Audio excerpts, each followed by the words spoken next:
Siamo già partiti con una ventina di cantieri in giro per le varie realtà.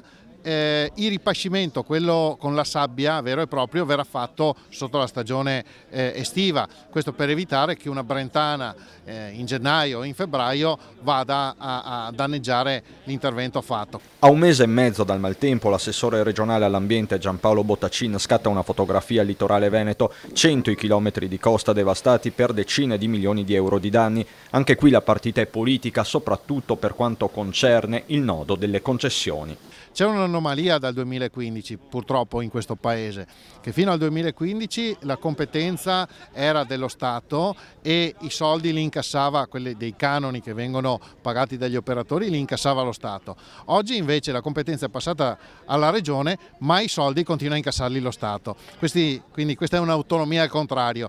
In queste immagini la spiaggia di Eraclea Mare, come si presenta in questi giorni di inizio anno, con i gradoni letteralmente spogliati dalle mareggiate, le piastre sollevate, i muretti a terra. Proprio Eraclea sta vivendo un momento difficile della sua storia, con il comune a un passo dal commissariamento per mafia, ma la Regione del Veneto rassicura tutti da Bibbione a Rosolina.